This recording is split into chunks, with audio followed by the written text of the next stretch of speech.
حساب و کتاب ہو. اچھے کام پر بھی زیادہ خرچ کرنے سے منع کیا ہے. چلیے اب تو مدرسے والے سوچ رہے ہوں گے تو مولانا کہہ رہا زیادہ خرچ کرنا، تو مدرسے میں جو 100 دے رہے ہوں گے وہ بھی نہیں دیں گے بیچارے. وہ کہیں گے ہم کیوں زیادہ خرچ کریں. میں نے سب کا سب منع کیا ہے. آپ کے پاس صرف پوری دولت ہی 100 روپے ہے تو آپ ساری کی ساری 100 روپے نہیں دے سکتے ہیں. ابھی وہ بھی واقعات آئیں گے آپ کے سامنے، بتائیں گے. جب بتا رہے ہیں تو مکمل ہی بتا کر چھوڑیں گے، آپ کو بیچ میں پیاسا نہیں چھوڑیں گے. اب 100 روپے آپ کے پاس 100 ہی مدرسے کو دے دیے، آپ کی پوری پونجی 100. تو اب کیا کرو گے؟ شام کو کھانا کہاں سے آئے گا بیوی بچوں کے لیے؟ اللہ دے گا. پھر تو وہی حساب ہو گیا صوفیوں کی طرح، اللہ دے گا. بیٹھ گئے ایک جگہ پہ اللہ اللہ، شام کو کھانا کہاں سے؟ اللہ دے گا. اللہ اللہ. ایسے لوگوں کو تو میں نے کہا تھا حرام خور ہیں یہ لوگ. یہ جہاں ملے آپ کو ان کو الٹی چھری سے کاٹو، 1000 جوتے مارو اور ایک گنو. یہ قوم کے اوپر بوجھ بنے بیٹھے، بوجھ. ایسی لوگوں کے لیے تو ہم نے کہا تھا ہفتے میں ایک دن جمعے کا دن ہے جو سب سے مبارک دن، عید و بقرعید سے بھی زیادہ جس دن کی اہمیت، لیکن اللہ تعالیٰ نے اس پورے دن کو بھی عبادت کا دن نہیں بتایا ہے. کیا کہا؟ فَإِذَا قُضِيَتِ الصَّلَاةُ فَانتَشِرُوا فِي الْأَرْضِ. جب جمعے کی نماز پڑھ لی اور جمعے کی نماز مکمل ہو گئی تو اب مسجد میں کیوں بیٹھے ہو؟ ہٹو یہاں سے، نکلو یہاں سے، جاؤ. کہاں؟ فَانتَشِرُوا فِي الْأَرْضِ. زمین کے اندر پھیل جاؤ. کیوں؟ وَابْتَغُوا مِن فَضْلِ اللَّهِ. اللہ نے جو رزق اتارا ہے، جو روزی اتاری ہے، اس کو تلاش کرو. اپنے بیوی بچوں کے لیے محنت کرو، مزدوری کرو اور ان کو کھلاؤ پلاؤ. یعنی لوگوں کے حرام ٹکڑوں پہ مت پلو، ان کے اوپر بوجھ مت بنو، بلکہ اپنی بیوی اور بچوں کے لیے کماؤ. اللہ کا حق ادا ہو گیا. اب مسجد میں مت بیٹھو، اب بندوں کا حق ادا کرنے کے لیے باہر نکلو اور محنت کرو، مزدوری کرو. اب یہ بیٹھا ہوا ہے اللہ، سجدے پہ سجدے ٹھونکتا جا رہا ہے. اللہ اللہ، سبحان اللہ سبحان اللہ، تسبیح رٹ رہا ہے، مالائیں جپ رہا ہے. ادھر دوسرے لوگ پیدا ہو گئے، رام رام رام رام رام رام رام رام. ادھر ہرے رام کر رہے ہیں، ادھر اللہ اللہ اللہ اللہ کر رہے ہیں. بہت سے ملیں گے آپ کو، ٹرینوں میں بھی مل جائیں گے، ہرے رنگ کی چادر لے کر بھیک مانگتے ہوئے صوفی لوگ، اور کہیں گے کیا فلاں کے نام پہ دے دو، فلاں پہ چادر چڑھا، یہ کریں وہ، ان کو دے. اور شکلیں قسم خدا کی ایسی ہوتی ہے، ان کی شکلیں ان بھیک مانگنے والوں کی، صوفی، اگر ان کا چہرہ اگر دیکھ لو تو قسم خدا کی کھانا کھانے کو دل نہیں کرے گا آپ کا. منہ میں تمباکو بھری، اجمیر والے بابا، ایسے ان کے منہ سے جملے تک نہیں نکل پاتے صحیح سے. چہرے پہ ایسی آپ دیکھ کے دنگ رہ جائیں گے ان کے چہرے دیکھ کر. ابو الہیثم انصاری کے اس واقعے کو سامنے رکھیے. اس کے بعد اللہ کے نبی صلی اللہ علیہ وسلم نے ایک روٹی اٹھائی اور اس روٹی کے اوپر 2 بوٹیاں رکھی. ایک روٹی اٹھائی. اب سنو، دیسی مرغا یا مٹن سامنے آ جائے تو بھوک دگنی. اپنے گھر پہ جتنا کھاتے ہو اس سے ڈبل کھانے والوں سنو. اس پوزیشن میں اللہ کے نبی نے صرف ایک روٹی اٹھائی. روٹی کا سائز اللہ کی قسم ہمیں نہیں معلوم کتنا ہے. بخاری کی حدیث میں صرف خبز کا لفظ آیا ہے، خبز النکرہ. ایک روٹی اٹھائی. روٹیاں چھوٹی بھی بنتی ہیں اور بڑی بھی بنتی ہیں. آپ لوگوں کے علاقے میں چھوٹی روٹی بنتی ہے، ہمارے ویسٹ یو پی کی طرف آ جاؤ، مغربی یو پی میں تو بڑے سائز کی روٹیاں بنائی جاتی ہیں. ہمیں سائز نہیں معلوم کہ وہ کتنی بڑی روٹی تھی، ہمیں نہیں معلوم، نہ حدیث کی کتابوں میں اس روٹی کا سائز ہے. چھوٹی بھی ہو سکتی ہے، بڑی بھی ہو سکتی ہے، لیکن نقدے کا لفظ یہ بتلا رہا ہے کہ ایک روٹی اللہ کے نبی نے اٹھائی اور اس روٹی کے اوپر گوشت کی 2 بوٹیاں رکھی اور کہا، اے ابو الہیثم، اس ایک روٹی کو جس پہ میں نے 2 بوٹیاں رکھی ہیں یہ لے جاؤ اور میری بیٹی فاطمہ کو دے آؤ. آج 15 دن ہو گئے ہیں، 2 ہفتہ ہو گیا ہے، میرے گھر میں چولہا نہیں جلا ہے، میری بیٹی فاطمہ کو کھانا نصیب نہیں ہوا ہے. ابو الہیثم اللہ کے نبی جب یہ بات کہہ رہے تھے تو ان کی بیوی دروازے پہ کھڑی تھی، اشارے سے بلاتی ہے، اے ابو الہیثم اندر آؤ۔ انہوں نے ایک برتن تیار کر دیا اور اس برتن کے اندر گوشت بھر دیا اور کئی روٹیاں اس برتن میں رکھ دی، دوسرے برتن میں ایک ٹفن تیار کر دیا اور کہا ایک روٹی اور 2 بیٹی میں فاطمہ کا کیا ہوگا؟ لے کے جانا ہی ہے تو کچھ زیادہ لے جاؤ تاکہ وہ پیٹ بھر کے کھا لے، اور اس کے گھر میں جو ہو 1-2 لوگ تو وہ بھی پیٹ بھر کے کھا لے۔ ابو الہیثم جب وہ برتن لے کے نکلے تو اللہ کے نبی نے دروازے سے ان کو طلب کر لیا، ادھر آؤ، میں نے تو 1 روٹی اور 2 بوٹی دی تھی، پورے برتن کو کھول کے دکھاؤ اس میں کیا ہے۔ کھول کے دیکھا تو اس میں سالن بھرا تھا، روٹیاں ایک نہیں کئی روٹیاں تھیں۔ تو اللہ کے نبی نے فرمایا اے ابو الہیثم تمہاری دوسری غلطی یہ ہے کہ تم میری بیٹی کی عادت خراب کرنے کے لیے، میری بیٹی کی عادت کو بگاڑنے کے لیے اتنا کھانا لے جا رہے ہو۔ اگر وہ آج پیٹ بھر کے کھانا کھا لے گی تو پھر وہ اللہ کو یاد نہیں کر سکے گی، اللہ کا ذکر نہیں کر سکے گی۔ کھانے کے لیے اتنی ضرورت ہے جتنے میں انسان زندہ رہے اور اپنے رب کا شکر ادا کرتا رہے۔ نہیں اے ابو الہیثم یہ غلطی مت کرو، جتنا میں نے دیا اتنا ہی لے کر جاؤ۔ پھر آپ نے وہ سارا کا سارا کھانا واپس لے لیا۔ اے ابو الہیثم اس علاقے کے بہت سے غریب لوگ آج بھی بھوکے سو رہے ہوں گے، میری بیٹی سے زیادہ ضرورت مند وہ لوگ ہیں، یہ روٹیاں ان میں پہنچا دو اور یہ سالن ان میں پہنچا دو۔ جب تم نے پورا بکرا ہی ذبح کر دیا تو اپنے گھر کے ساتھ ساتھ غریبوں کا بھی خیال رکھو اور ان کو بھی پہنچاؤ، اور میری بیٹی کو اتنا ہی دو جتنی اس کی ضرورت۔ اب کیسے لگ رہے ہیں؟ مجھے تو معلوم ہے تقریر میری بس جب تک ہو رہی ہے تب تک کے لیے آپ سوچنے پہ مجبور ہیں، لیکن کل آپ جہاں جائیں گے، آج ہی جن کے مہمانی میں آئے ہوں گے تو کل صبح اس کے ہاں بھر پیٹ ناشتہ ہی کر کے جائیں گے، بھوکے پیٹ نہیں جائیں گے،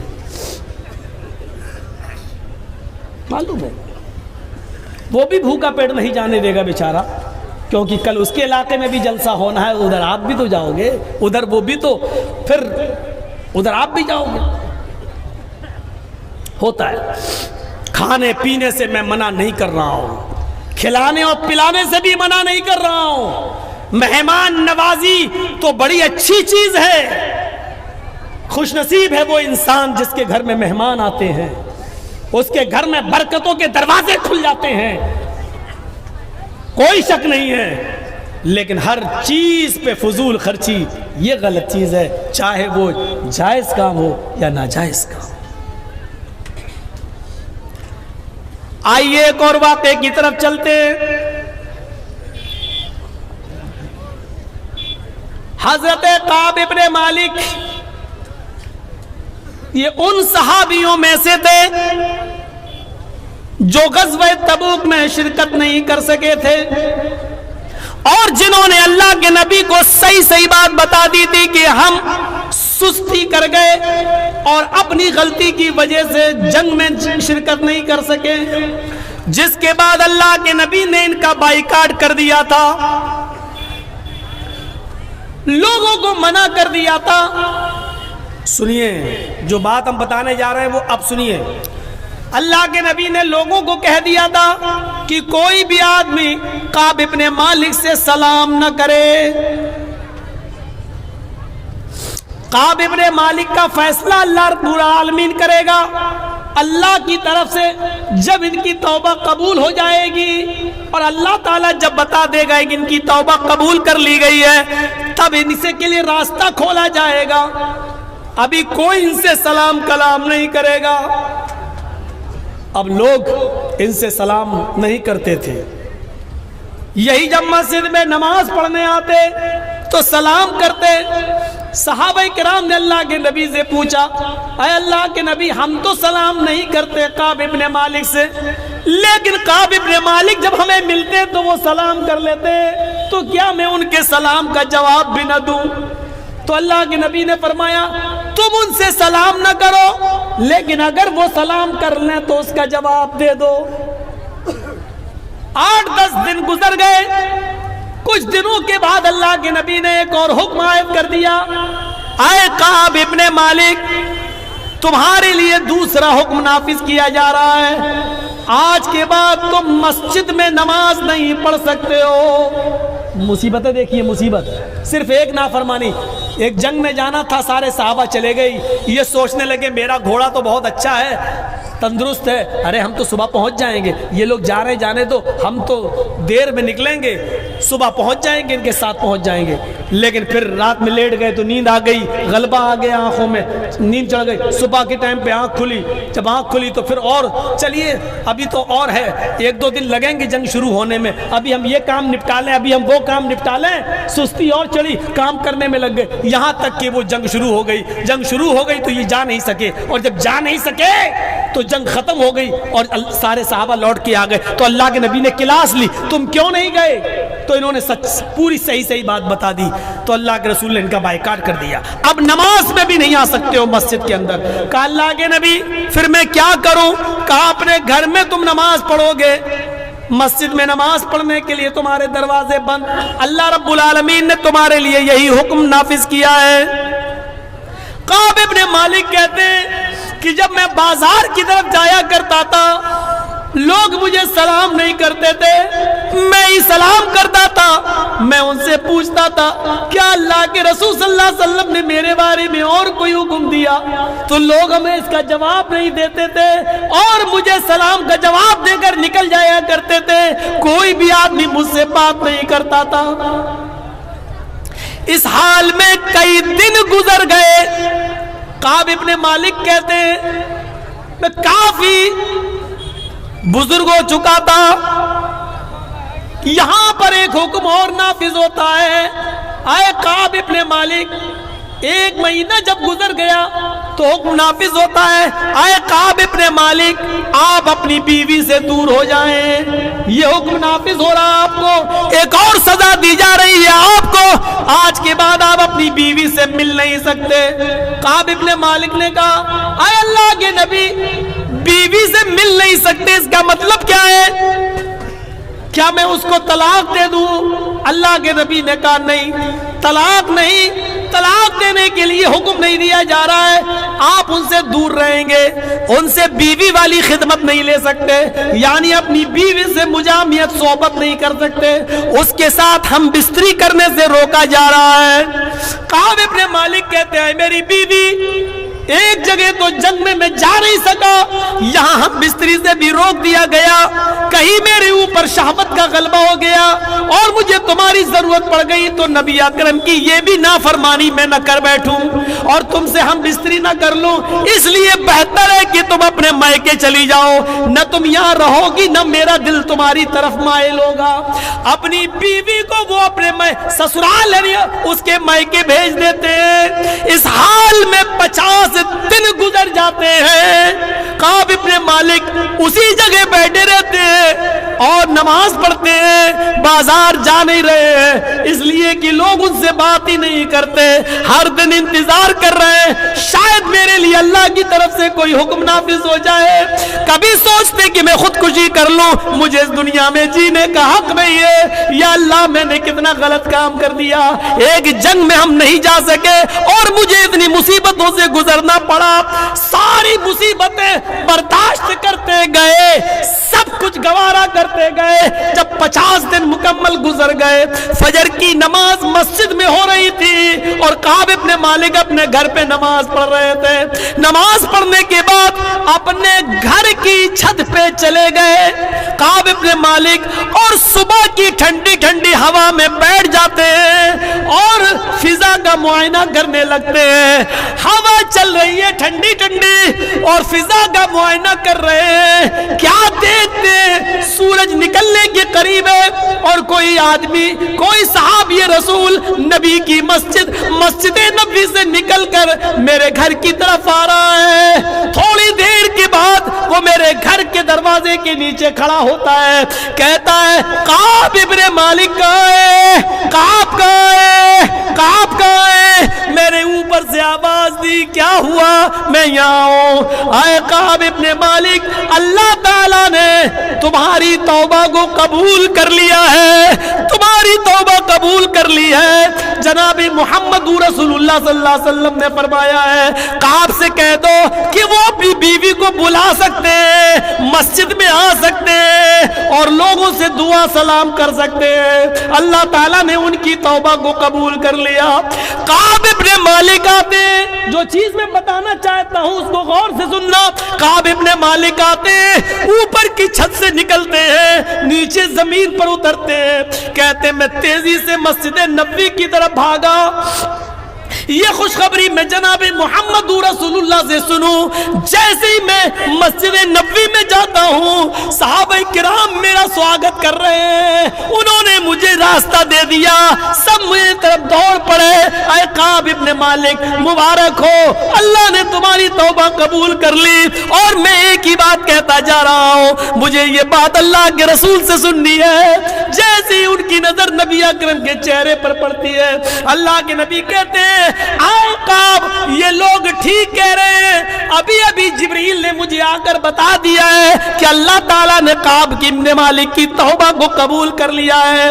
تم اپنی بیوی کو بلا سکتے ہو, آج کے بعد مسجد میں آ سکتے ہو, لوگوں سے دعا اور سلام کر سکتے ہو. کعب ابن مالک نے اللہ کے نبی کا ہاتھ پکڑا, اس کو چوما, نبی کی پیشانی کا بوسہ لیا, گلے لگے اور فرمایا اے اللہ کے رسول, آج آپ نے مجھے میری کھوئی ہوئی زندگی دوبارہ لوٹا دی, آج آپ نے میرے لیے جینے کا ایک دوسرا موقع دے دیا, اللہ نے میری توبہ قبول کر لی. اب اس خوشی کا تقاضا یہ ہے کہ میرے پاس جتنے مکان ہیں, میرے پاس جتنے گھر ہیں, میرے پاس جتنی زمین ہے, میرے پاس جتنے باغات ہیں, اے اللہ کے رسول آپ گواہ رہنا, وہ ساری کی ساری زمین, ساری پراپرٹی, سارے باغات, سارے مکان میں صدقہ کر رہا ہوں, میں اللہ کے راستے میں دے رہا ہوں. اس خوشی کا تقاضا یہ ہے کہ میں سب کچھ اللہ کی راہ میں لٹا دوں.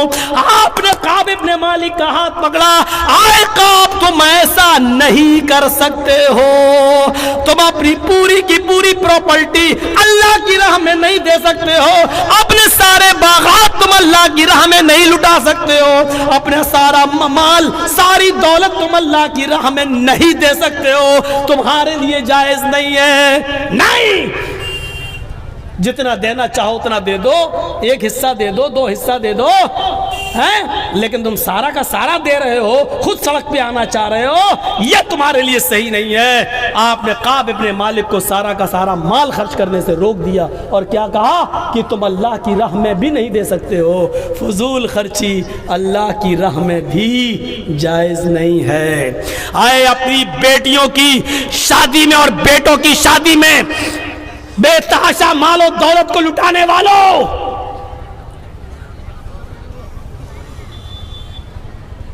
بے ہزاروں سینکڑوں ٹن کھانا بنا کر برباد کرنے والوں, 10 اور 15 لوگوں کے بیچ میں نکاح ہو سکتا ہے, 500 آدمیوں کی بارات لے جا کر لڑکی والوں کے گھر میں چوروں ڈاکوؤں کی طرح بنا کر لے کر کھلانے والوں, سنو, جب اللہ کی راہ میں سارا مال نہیں دیا جا سکتا ہے تو تمہاری سیاری و مکاری میں فضول خرچی جائز کیسے ہو سکتی ہے؟ یہاں کیسے جائز ہو سکتی ہے؟ کبھی ہم نے غور کیا ہے؟ سوچا ہے ہم نے؟ اس بات کا احساس نہیں ہوتا ہے. اتنی سی بات اگر ہم سوچ لیں کہ جب اللہ, کعب ابن مالک کتنا اچھا کام کر رہے تھے, اللہ کے رسول آج تو مجھے ایک نئی زندگی مل گئی, اتنا اچھا موقع ہے ہمارے لیے, جب اللہ نے میری توبہ قبول کر لی تو میری خوشی میں چاہتا ہوں کہ سب کچھ دے دوں, لیکن اللہ کے رسول نے کہا نہیں. دیکھیے وہ کہہ رہے ہیں میں سب کچھ اللہ کی راہ میں دے دوں, اور اللہ کے نبی کیا کہہ رہے ہیں, نہیں نہیں, تم ایسا نہیں کر سکتے.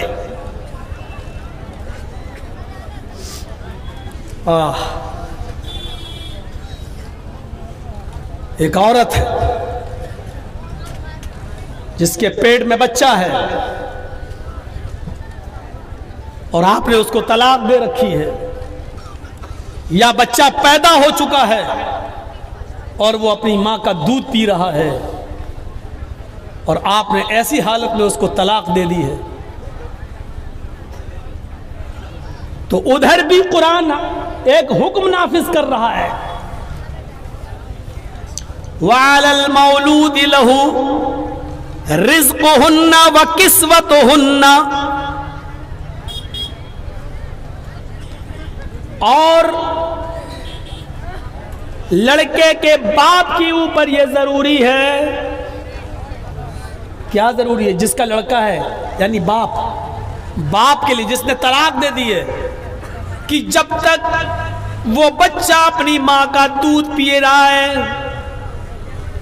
رزقہن و کسوتہن بالمعروف، اس عورت کا رزق یعنی اس عورت کا کھانا پانی اور اس کا کپڑا یہ باپ کی ذمہ داری ہے، یہ مرد کی ذمہ داری ہے کہ وہ اس عورت کو دے گا جس کے پاس بچہ ہے، اور اگر وہ دودھ پلا رہی ہے تو دودھ پلانے کا خرچہ بھی دے گا۔ طلاق ہو گئی، عدت 3 مہینے گزر گئی، لیکن چونکہ ابھی وہ بچے کو دودھ پلا رہی ہے اور بچہ ماں کا دودھ پی رہا ہے، تو اس پر بھی قرآن کیا کہہ رہا ہے؟ رزقہن و کسوتہن بالمعروف، اس بچے کے باپ کے اوپر یہ ذمہ داری عائد ہوتی ہے کہ جب تک وہ عورت جس کو طلاق دے دی ہے 3 مہینے گزر جانے کے بعد بھی وہ تمہارے بچے کو جب دودھ پلا رہی ہے، تو جب تک وہ تمہارے بچے کو دودھ پلا رہی ہے، اس کی روزی روٹی، اس کے کھانے پینے کا خرچ اور اس کا کپڑا لبنے کی ذمہ داری لڑکے کے باپ کے اوپر عائد ہے۔ لیکن اس میں بھی ایک شرط لگا دی، بالمعروف، معروف طریقے سے۔ سماج میں کھانے پینے کا جو چلن چل رہا ہے اور پہننے کا لباس کا جو چلن چل رہا ہے، اس طور طریقے پر اگر عورت یہ چاہے کہ ہم بریانی کا خرچہ مانگیں اور سماج کے اندر دال چاول کھانے کا رواج ہے، تو آپ کو دال چاول کا خرچہ دینا ہے، سماج کے حساب سے چلنا ہے۔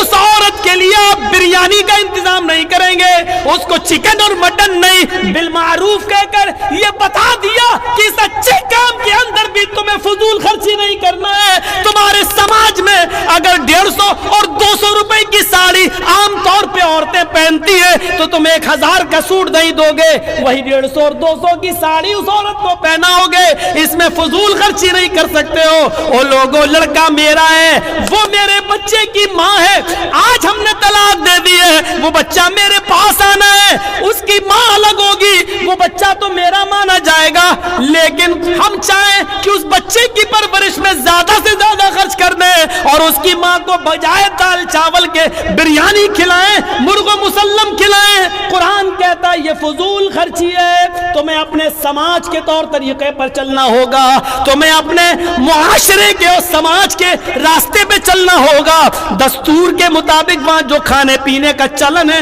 وہی کھلانا اور وہی پہنانا ہوگا، تو حد سے آگے اس معاملے میں نہیں بڑھ سکتے ہو۔ یہاں پر بھی دیکھ لیجیے اللہ رب العالمین نے ایک قانون، ایک نیم بنا دیا کہ ادھر بھی فضول خرچی تم نہیں کر سکتے ہو۔ میں وید اور رامائن اور منتروں کی طرف اس لیے نہیں جا رہا ہوں کہ وہ سب آپ سن چکے ہیں،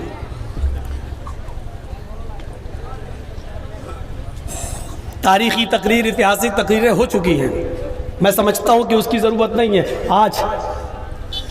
آج کی طرح قرآن کی آیتیں تو شاید میں کسی جلسے میں پڑھی بھی نہیں ہے، صرف قرآن کی آیتیں بھی لے کے چل رہا ہوں۔ ابھی آپ رکیے، ابھی دیکھتے جائیے۔ قاب ابن مالک نے سب خرچ کرنا چاہا، وہاں روک دیا۔ یہاں اللہ تعالیٰ نے دستور کے مطابق عورت کو کپڑا اور کھانا دینے کا حکم دیا، ادھر بھی فضول خرچی سے روکا۔ آئیے ایک واقعہ اور، اس کے بعد ہم دوسری طرف آتے ہیں۔ ایک واقعہ اور،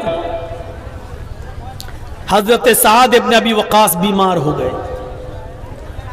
بخاری اٹھائیے، حضرت سعد ابن ابی وقاص بیمار ہوئے، اللہ کے رسول کو پتا چلا کہ حضرت سعد کی طبیعت خراب ہو گئی، اللہ کے رسول ان کی عیادت کے لیے ان کے گھر گئے۔ اس واقعے سے تو آنکھیں پھٹی کی پھٹی رہ جائیں گی۔ اللہ کے نبی جب ان کی عیادت کے لیے گئے تو حضرت سعد نے حضرت محمد الرسول اللہ کا ہاتھ پکڑ لیا اور کہنے لگے، جملے دیکھیے، اے اللہ کے رسول میری بات کو ذرا غور سے سننا، اب مجھے کئی بیماریاں لاحق ہو گئی ہیں، نہیں لگتا کہ میں اس بیماری میں بچوں گا۔ خیر موت و زندگی تو اللہ کے ہاتھ میں، جو آیا ہے اس کو ایک دن جانا ہے۔ اللہ کے نبی کہتے ہیں سعد تم جو کچھ بھی بول رہے ہو اس میں کچھ بھی جھوٹ نہیں ہے، جو آیا ہے اس کو جانا ہے۔ تم کہہ رہے ہو کہ اس بیماری میں اب مجھے بچنے کی امید کم ہے، تو امیدیں دنیا لگاتی ہے، شفا دینے والا اللہ ہے، جب وہ تمہیں شفا دینا چاہے گا تو شفا دے دے گا، اور جب اپنے پاس بلانا چاہے گا تو ہماری دعائیں بھی تمہارے کوئی کام نہ آئیں گی۔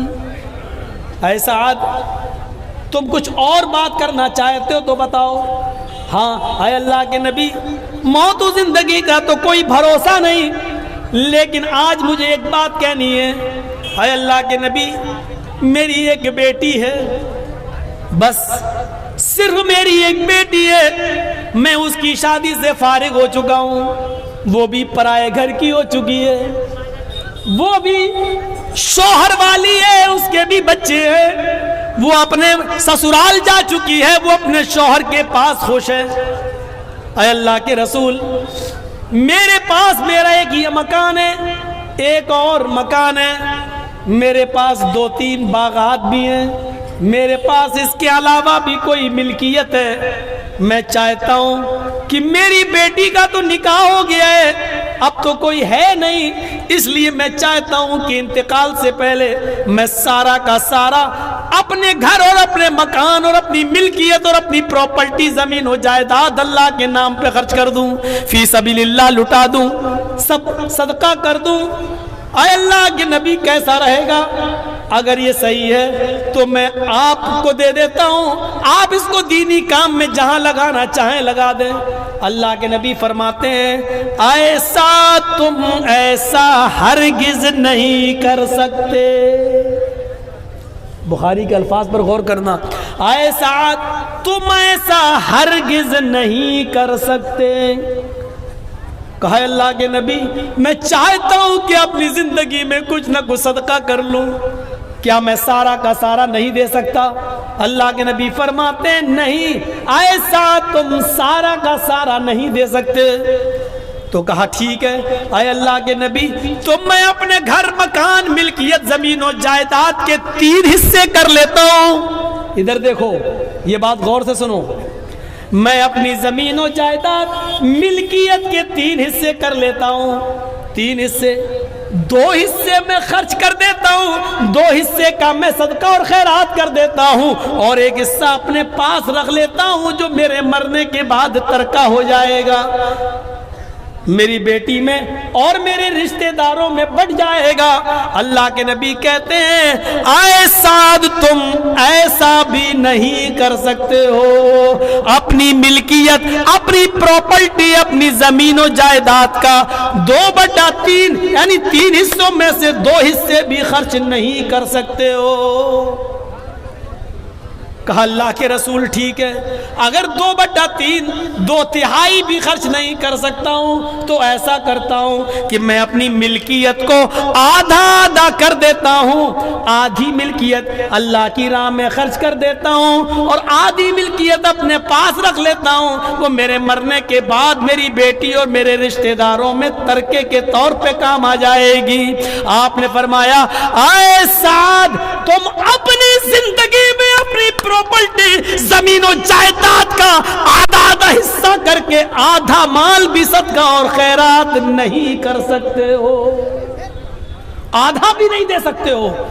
تو کہا اللہ کے رسول اگر آدھا بھی نہیں دے سکتا ہوں تو ایسا کر لوں کہ میں اپنی پراپرٹی زمین و جائیداد اور اپنے مال و دولت سب کے 3 حصے کر کے 2 حصے ایک حصہ میں اپنے پاس رکھ لوں، ایک حصہ میں خرچ کر دوں، 2 حصے میں اپنے پاس رکھ لوں، ایک حصہ میں خرچ کر دوں، یعنی 1/3 3 حصے کر کے. ابھی تو کہہ رہے تھے کہ 2 خرچ کر دوں 1 روک لوں، اب کہہ رہے ہیں 3 حصے میں سے 2 خرچ کر دوں اور 1 خرچ کر دوں اور 2 روک لوں، 1 خرچ کر دوں. تو اللہ کے نبی کیا کہتے ہیں؟ اے سعد ابن ابی وقاص، ہاں اپنی پراپرٹی زمین و جائیداد کا 1/3 جس کا تم حق رکھتے ہو، 1/3 1/3 جس کا تم حق رکھتے ہو، اس کی وصیت جس کو چاہو کر سکتے ہو، جس کو دینا چاہو دے سکتے ہو، لیکن 2 حصے تمہارے انتقال کے بعد تمہارے رشتہ داروں میں ترکے کے طور پہ تقسیم ہوں گے. 1/3 حصہ تم خرچ کرنا چاہو تو کر سکتے ہو، صدقہ و خیرات دینا چاہو تو دے سکتے ہو، حالانکہ یہ بھی زیادہ ہے، یعنی میری مانو تو یہ بھی زیادہ ہے، لیکن 1/3 کا تمہیں اختیار ہے، 1/3 کا تمہیں اختیار ہے. یہ حدیث ہمیں کیا بتلا رہی ہے؟ بخاری شریف کا یہ منظر اللہ کے رسول صلی اللہ علیہ وسلم نے حضرت سعد ابن ابی وقاص سے جو کہا، وہ بھی ان کی بیماری کے حال میں جو کہا، یہ حکم ہمیں بتلا رہا ہے کہ ہم سارا کا سارا مال خرچ کر کے خود سڑکوں پہ آ جائیں اور بھکاری بن جائیں، یہ جائز نہیں ہے. جب دینی کاموں میں حد سے زیادہ مال خرچ کر کے لٹانا جائز نہیں ہے، تو شادی اور بیاہ میں، آتش بازیوں میں، بیڑی اور سگریٹ میں، پان تمباکو میں اور شراب نوشی میں فضول خرچی کرنا کہاں سے جائز ہو جائے گی؟ یہ ہماری تقریر کا آج موضوع دوسرا ہے. ہم فضول خرچی یہ نہیں کہہ رہے ہیں کہ حرام ہے، ہم فضول خرچی یہ نہیں کہہ رہے ہیں ناجائز ہے، ہم یہ بتا رہے ہیں جب فضول خرچی دینی کام میں جائز نہیں ہے تو غیر دینی کاموں میں جائز کہاں سے ہو جائے؟ جب ادھر نہیں کر سکتے ہو تو ادھر کیسے کر سکتے ہو؟ شراب، جب اللہ کے نبی کے زمانے میں شراب حرام ہو گئی، صحابہ نے چھوڑ دی، جس حال میں شراب رکھی تھی اسی حال میں پھینک دی، شراب پانی کی طرح بہائی گئی. اب غور سے سننا، اور اے نوجوانوں یہ واقعہ تمہارے لیے، اور سنو یہ واقعہ بڑا دلچسپ ہے جو میں تمہیں سنانے جا رہا ہوں، اس سے تمہیں شراب کی برائی نظر آئے گی. سنو، جو واقعہ میں تمہیں سنانے جا رہا ہوں یہ تمہارے دل کو جھنجھوڑ دے گا، تمہارے آنکھوں میں آنسو لے آئے گا، یہ واقعہ تمہارے دلوں میں عبرت پیدا کر دے گا. سنیے، اللہ کے نبی نے جب شراب حرام کر دی تو زندگی بھر پھر کسی صحابی نے شراب کو ہاتھ نہیں لگایا. اللہ کے نبی اس دنیا سے چلے گئے، ابو بکر کا زمانہ آیا، 2 سال وہ زندہ رہے، خلیفہ رہے، شراب ان کے زمانے میں بھی حرام رہی اور صحابہ نے بالکل شراب چھوڑ دی. پھر حضرت عمر کا زمانہ آیا، حضرت عمر 10 سال خلیفہ رہے، 4-5 سال تک کسی نے شراب نہیں پی، کیونکہ جانتے تھے شراب پینے کی ایک سزا متعین ہے، 40 کوڑے مارے جائیں گے، 40 کوڑے. اس لیے کوڑوں کے ڈر سے پہلی بات تو سارے صحابہ نے چھوڑ دیا، اور جو لوگ کبھی کبھی پی لیتے وہ اس لیے نہیں پی رہے کہ 40 کوڑے کون کھائے گا، ایک کوڑے میں تو چمڑی ادھر جاتی ہے، 40 کوڑے کون کھائے گا. 4-5 سال گزر گئے، اس بیچ میں ایک صحابی ہے، غور سے سننا، صحابی ہے، نام ہے ان کا قدامہ ابن مظعون، نام ہے اس صحابی کا قدامہ ابن مظعون. نوجوانوں یہ واقعہ صرف تمہارے لیے، آج کی نوجوان نسل شراب کی طرف بہت تیزی سے بہک رہی ہے. جب 1 جنوری کو ہمارے یہاں لڑکے اور لڑکیوں نے شراب پیو، اور کالج کے لڑکے اور لڑکیوں نے شراب پیو، اور اس کے بعد ناچ ڈانس کیا ہو، تو آپ اندازہ لگاؤ کہ یہ نوجوان نسل لڑکوں کے ساتھ ساتھ لڑکیاں بھی شراب کی طرف کیسے بہک رہی ہیں اور جا رہی ہیں. سنیے، قدامہ ابن مظعون جو بہت بوڑھے ہو چکے ہیں اور ان کو 20 بیماری ملوث ہے، 20 بیماری میں ملوث ہیں، ان کو سر میں درد بھی رہنے لگا، ان کو پیٹ میں درد بھی، ہڈیوں میں درد بھی. وہ کبھی کبھی اٹھتے تو مسجد میں چلے جاتے اور کبھی بیچارے گھر ہی پہ نماز پڑھ لیتے اپنے بستر پر. ایک رات میں ان کو درد ہونے لگا. یہ واقعہ سننے سے پہلے یہ چیز ذہن میں رکھنا، قدامہ ابن مظعون کو 20 بیماری تھی. 20 بیماریوں نے ان کو گھیر لیا۔ ایک دن ان کو درد ہونے لگا، بہت بوڑھے ہو چکے ہیں، ایک دن ان کو درد ہوا رات میں، اور وہ درد اتنا تیز تھا کہ برداشت سے باہر ہو گیا، اور وہ چیختے رہے، چلا رہے، درد میرا برداشت نہیں ہو رہا ہے۔ اس رات میں کہاں حکیم ملیں گے، کہاں ڈاکٹر ملے گا، اور اس زمانے میں کوئی ایسی دوا بھی نہیں تھی کہ جو درد کو فوراً بند کر دے۔ ہمارے یہاں تو ایک راستہ ہے، بہت تیز درد ہو رہا ہو تو رات میں کہاں جائیں گے ڈاکٹر کے پاس، یہ نیند کی ٹیبلٹ رکھی ہوئی ہے، اس کو کھا لو، کم سے کم نیند آ جائے گی، سو جائیں گے، صبح پھر ڈاکٹر کو دکھایا جائے گا۔ سن لیجئے، بغیر کسی ڈاکٹر کے مشورے کے اور بغیر کسی بڑے ڈاکٹر کے نیند کی گولی لکھے ہوئے اپنی مرضی سے جو لوگ نیند کی ٹیبلٹ درد کی وجہ سے کھا کے سو جاتے ہیں رات میں، یہ بھی شراب پینے کے حکم میں داخل ہے۔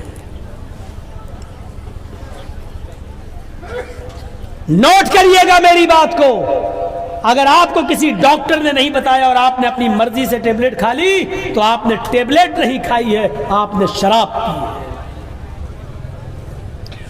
قدامہ ابن مظعون کے گھر والے کہنے لگے، اتنی تیز درد ہو رہا ہے، ہمارے گھر میں بہت پرانی ایک شراب رکھی ہوئی ہے، حرام ہو جانے کے بعد کسی نے اس کو ہاتھ نہیں لگایا ہے، بہت درد ہو رہا ہے آپ کو، ایسا کر لو، آدھا گلاس شراب ہم آپ کو دیے دیتے ہیں، 2 گھونٹ شراب، 3 گھونٹ شراب، یہ پی لیجئے، اس سے آپ کو نیند آ جائے گی اور آپ آرام سے سو جائیں گے، کل صبح کسی اچھے حکیم سے مل کر آپ کا علاج کرایا جائے گا، کم سے کم رات تو آپ کی کٹ جائے گی۔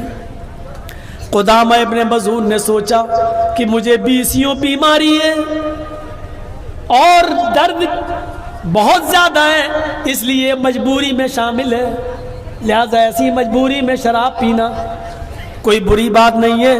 انہوں نے کہا لاؤ اس مجبوری میں 2 گھونٹ شراب پی لیتا ہوں۔ قدامہ ابن مظعون نے اپنے گھر والوں سے کہا، وہ شراب کی بوتل لے آیا اور 2 یا 3 گھونٹ، آدھا گلاس کہ تقریباً شراب ان کو پلا دی گئی، تھوڑی دیر کے بعد ان کو غنودگی آ گئی اور وہ سو گئے، اور سونے کے بعد ان کی نیند صبح ہی کھلتی ہے۔ لیکن صبح تک یہ خبر 2-3 صحابیوں کو پتہ چل گئی، جن میں ابو ہریرہ بھی شامل تھے، اور یہ لوگ حضرت عمر فاروق کے پاس آئے اور کہنے لگے، امیر المومنین کیا شراب حرام نہیں ہوئی ہے؟ ہاں ہو گئی ہے۔ آپ نے سنا ہے؟ کہا نہیں سنا ہے، کل کی رات میں قدامہ ابن مظعون نے تھوڑی سی شراب پی لی ہے۔ اچھا، بیمار تھے اور ان کو بہت درد تھا، اس لیے وہ وہاں چلے گئے اور شراب پی لیے۔ حضرت عمر فاروق نے اپنے قاصد کو بھیجا، جاؤ قدامہ ابن مظعون کو میرے آفس میں دربار خلافت میں لے کر آؤ۔ عمر فاروق کا قاصد جاتا ہے اور قدامہ ابن مظعون سے کہتا ہے، آپ کو امیر المومنین حضرت عمر بلا رہے ہیں۔ کہا بیمار ہے، یہ تو بستر سے اٹھنے کے لائق نہیں ہے۔ قدامہ ابن مظعون کہتے ہیں کوئی بات نہیں، اے میرے بیٹے مجھے کھڑا کرو۔ ان کو کھڑا کیا گیا، انہوں نے اپنے 2 بیٹوں سے کہا، ایک بیٹا میرے دائیں طرف آئے اور دوسرا بیٹا میرے بائیں طرف آئے، اور خود بیچ میں چلے اور اپنے دونوں ہاتھ دونوں بیٹوں کے کاندھوں پہ رکھ لیے اور کہا اس حال میں مجھے لے کے چلو امیر المومنین کے پاس، حضرت عمر فاروق کے پاس۔ اس حال میں ان کو لے کر جایا گیا۔ حضرت عمر نے ان کو دیکھا، فرمایا اے قدامہ ابن مظعون،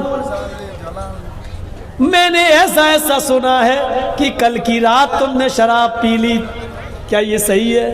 قدامہ ابن مظعون کہتے ہیں ہاں اے امیر المومنین، آپ کو تو معلوم ہی ہے مجھے کتنی بیماریاں ہیں، کئی مرتبہ تو آپ بھی مجھے دیکھنے کے لیے گھر پہ آئے، جب میں مسجد میں نہیں پہنچ پاتا تو آپ میری عیادت کے لیے گھر آتے اور میری خیر خبر لیتے ہیں۔ آپ کو معلوم ہونا چاہیے کہ مجھے 20 بیماریوں نے گھیر لیا ہے اور اب بھی میں اپنے بچوں کے ساتھ آیا ہوں.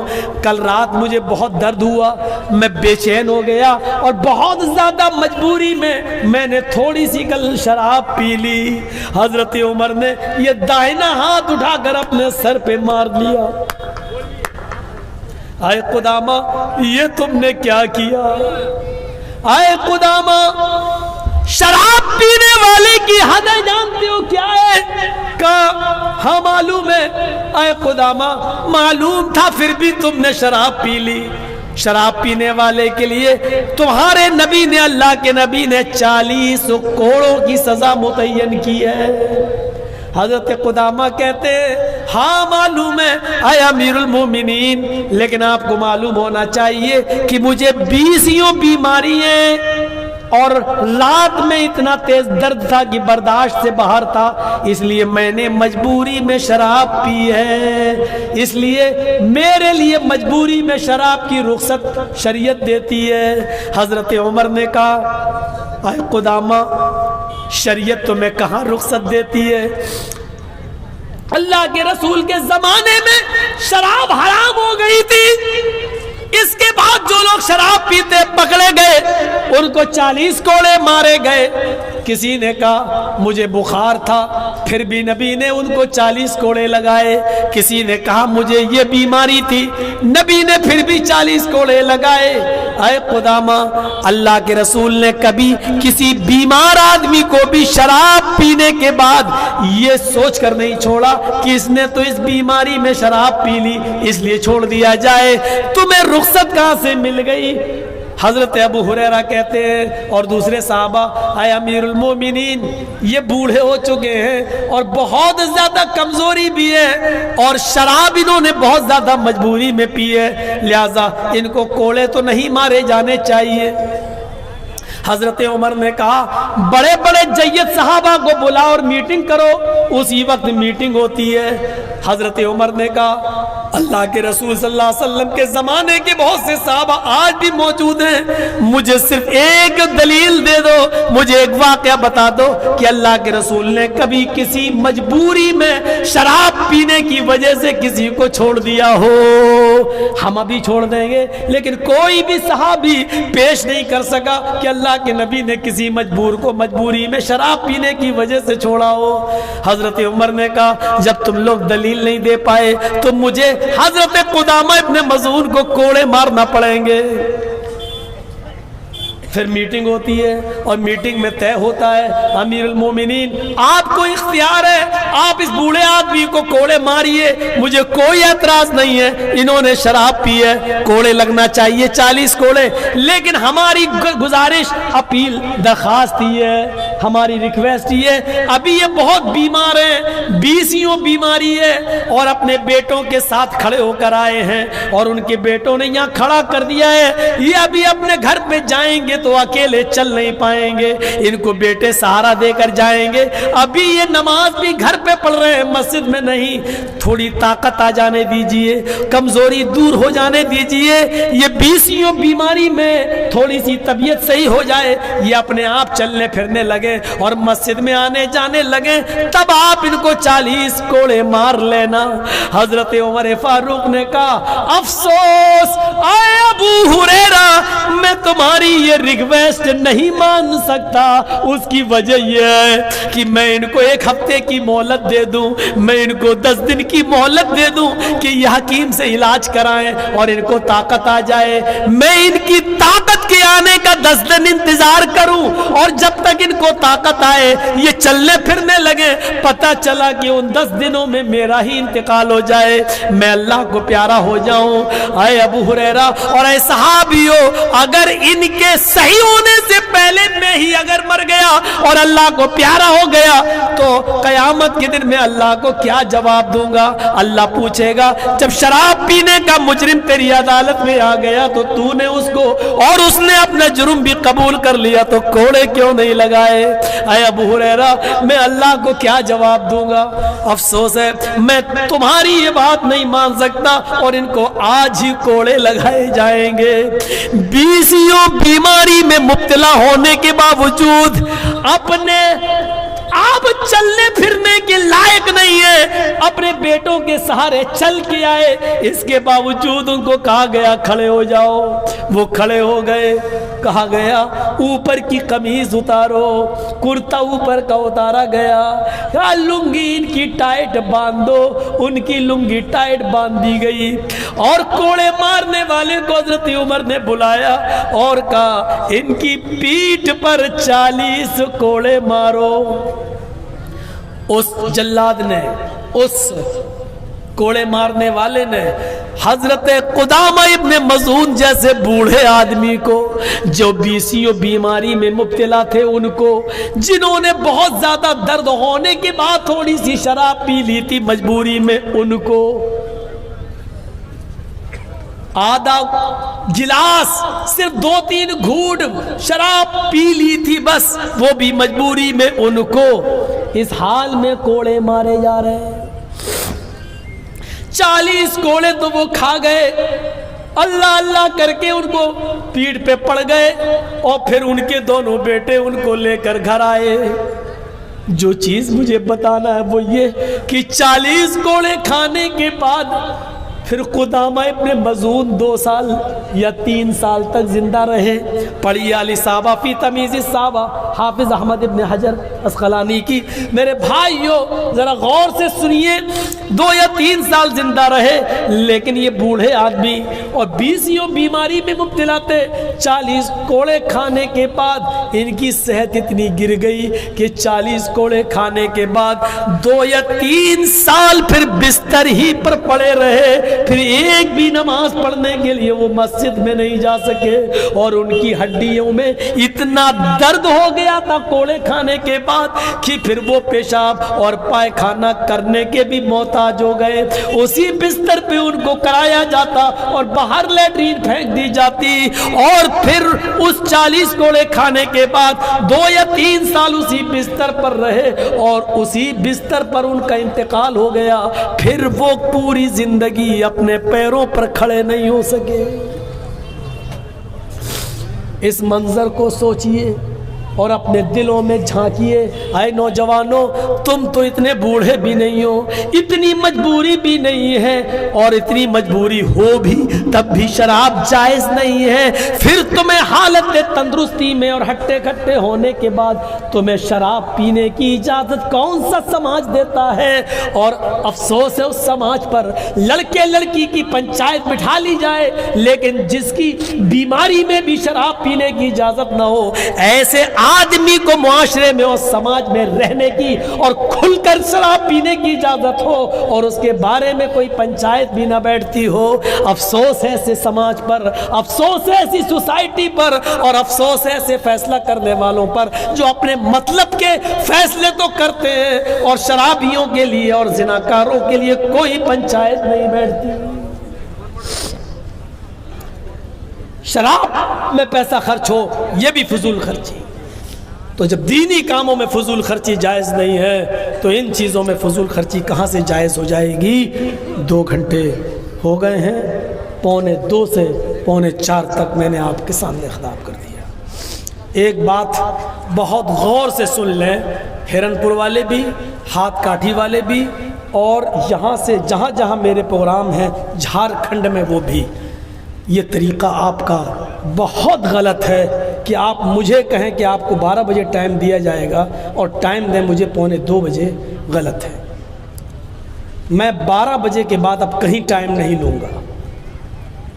آپ یاد رکھیے گا، کسی بھی جگہ آپ کے مدرسے کا چندہ ہے، آپ 10 بجے سے 12 بجے تک خوب چندہ کریے، لیکن 12 بجے کے بعد اگر ہمیں ٹائم ملے گا ہم ٹائم نہیں لیں گے۔ غور سے سن لیجیے آپ، یہ بہت بڑا طریقہ غلط ہے.